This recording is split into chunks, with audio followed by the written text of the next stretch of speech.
Hi everyone, welcome here. If you're new here, my name is Rebecca. If you're not new here, welcome back. Thank you for coming back and watching another video.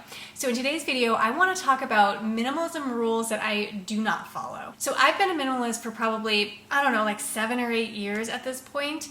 And to me, there is no like one brand of minimalism. It sort of took me a while to try on a bunch of different rules and guidelines and figure out kind of what fit for me and my lifestyle. So after doing a deep dive on minimalist YouTube internet world, I've gathered together some rules that either I've tried and didn't work for me, or just by sort of reading and learning what it's about, really don't resonate with minimalism as I approach it. All right, with all that said, let's dive in.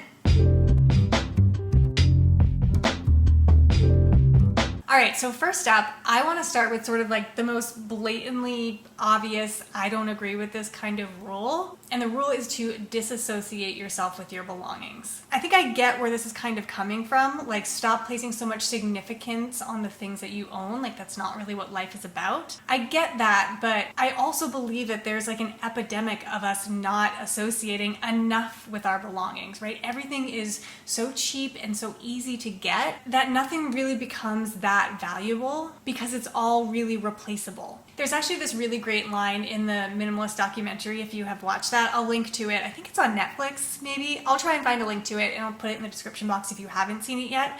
But there's this really great line in there from someone that they interview in that documentary that says everybody sort of thinks that the problem is that we're too materialistic, when in reality the problem is that we're not materialistic enough. Meaning that we're not placing a high enough value on the things that we own. If everything that we had was super special and like really hand-picked and something that we love and brings joy and value to our life, and that we would celebrate those things in a different way, and that we would have reverence and love and appreciation for our objects that we don't have now, which is why we just keep accumulating so much stuff. So if anything, I would say, me personally, on my minimalist journey, I actually have found that I have more association and more appreciation for the physical items that I have because they are all so special to me, and I know that they all serve a purpose or bring me love or add value to my life. The second minimalist rule I break is 1 in, 1 out. I like this rule for its practicality, right? Especially if you're first kind of learning about minimalism and trying to adopt it into your life. It's a very easy equation, right? If you bring something in, just make sure you take something out. But I think it is a little bit more nuanced than that. I think the 1 in, 1 out rule sort of indicates that there is a number of things that is right to have. If you have a certain number of objects in your life, say it's 200 or 2,000 or 20 or whatever the number is, this rule is sort of saying that like that is the right number of things for you to have, not necessarily that you have the things that bring you the most value or joy or love. It really kind of places the emphasis on the number of items and not the intentionality with which you're bringing items in and out of your life. And I could see this rule having certain successful applications for me if it's like a type of item.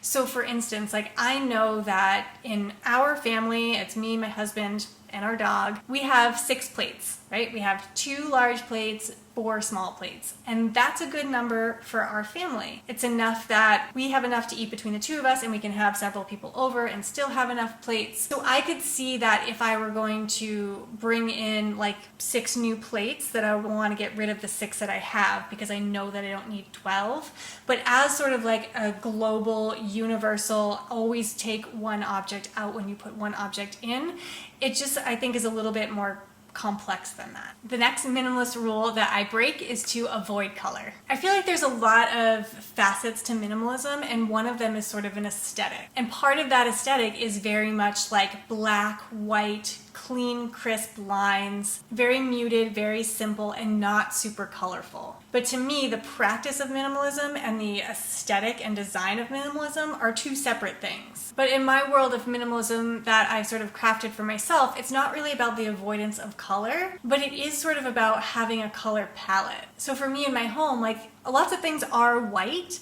but there's also color involved as well. You know, I really do like natural colors like beige and white and tan and wood textures and things like that, but I also do enjoy color. You know, there's some orange and some blush and pink in my house as well. But for me, the way that that has a minimalist application is that when you have less objects in your house, tiny splashes of color make it feel a lot more alive than if you had sort of a multicolor palette where one single object has a harder time standing out. It might take more ingredients to make something feel homey or complete or finished. And I take a very similar tactic with my wardrobe.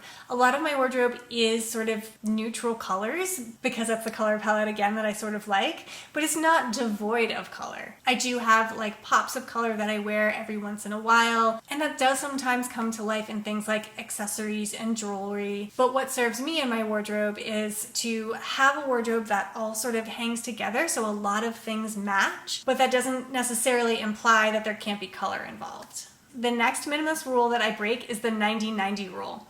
This is a really popular minimalist rule that if you're evaluating whether or not to keep something, you have to ask yourself, have I used it in the last 90 days and or will I use it in the next 90 days? And the reason why this can be helpful is that that is then going to cover a span of 6 months. So if you're thinking about something like, oh, I feel like I might use this in summer or something like that, this will help give you a realistic picture of if you feel like you actually might use it. So again, kind of like with the 1 in, 1 out rule, I think that this is a helpful measure, especially if you're first getting into minimalism. But I really shy away from these like very global, stringent guidelines on what minimalism has to be like and the measurement with which you evaluate each object. For me, I feel like the 90-90 rule would come with so many exceptions that I would just end up breaking it all the time and it would sort of lose its meaning. So things that come to mind are things like sentimental items, right? Like this doesn't really set you up for a good evaluation of your sentimental items because it's not really about the frequency with which you use something. A sentimental item is more about the memory that it triggers or the feeling that it gives you. You know, same with something like decor in your house. Like it's not useful and it doesn't just have to be about the object's usefulness that helps you decide whether or not you keep it. I'll give you kind of a concrete example in our house. So my husband has a longboard, like a skateboard, and he's had this for a really long time. A friend of his made it for him,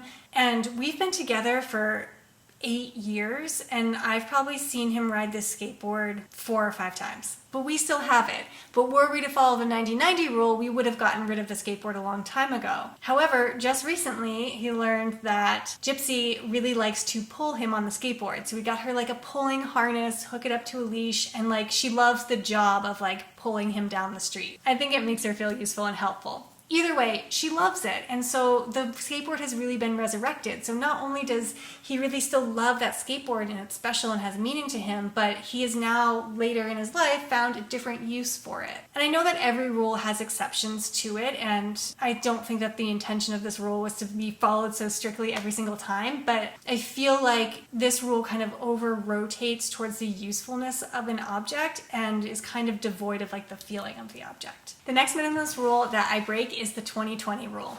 So this rule says that you should declutter anything that you can replace for less than $20 in less than 20 minutes. The tree-hugging sustainability warrior inside of me hates this. This is just perpetuating the idea that so many things are disposable, so many things are replaceable, so many things don't hold a high value. I think ultimately what the point of this is to say that most of those things you're probably not going to replace anyways. I can see how this would be a helpful evaluation tool to kind of wrap your head around what does add value. But at the same time, I don't think this is necessarily helping with a mindset shift. It's again evaluating something based on how much it costs and how readily available it is, instead of trying to shift yourself into the mindset of really understanding what adds value. I just really cringe at the idea of like decluttering and being like, should I keep this pen? No, let's throw this away because I could just buy another one. Instead of being like, do I need this pen? Does this pen still work? And is it adding value to my life? I don't know, this one to me was kind of like the saddest one of all. But again, this is kind of like I was saying, the way that I approach minimalism, and this rule might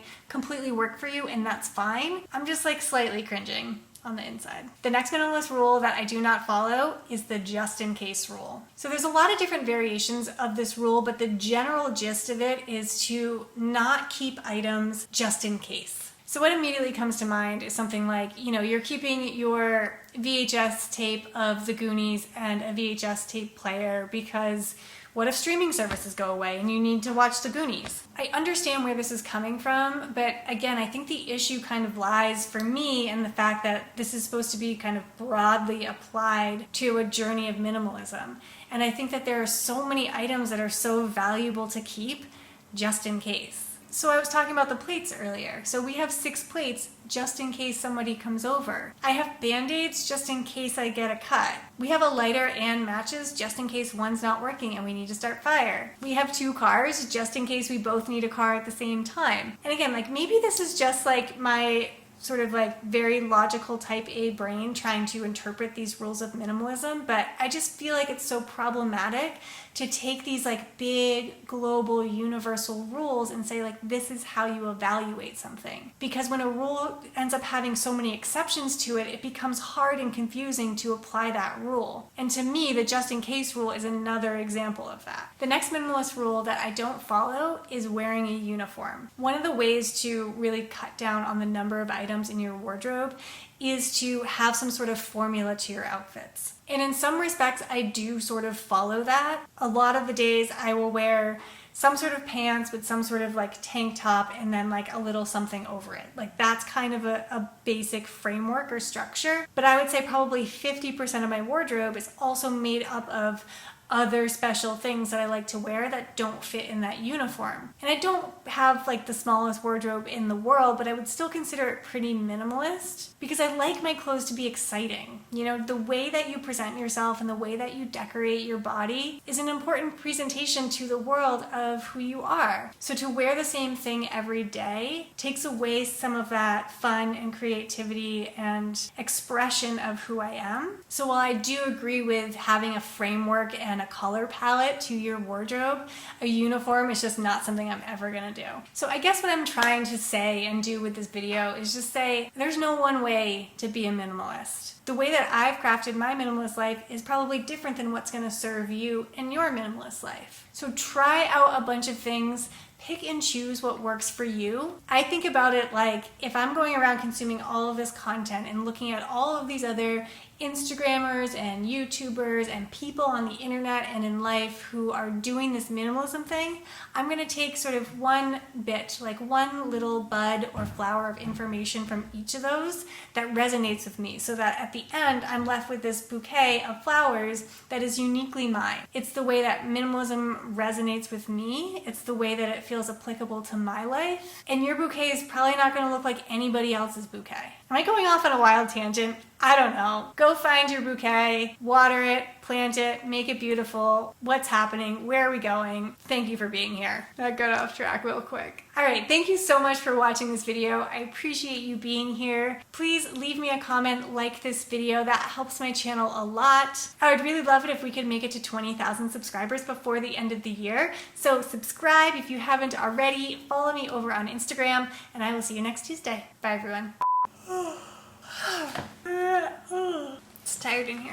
Get comfy first. Where should we begin? Yeah, also 4:30 already. Gypsy just walked over here and laid her head in my lap like, excuse me, I'm here and I'm cute and you're doing something different. You're very cute. Did you want to be a part of the video? Yes, you're very cute. Yeah, now she's licking my toe. Shall we? This is like the 50th time I'm yawned. I don't know.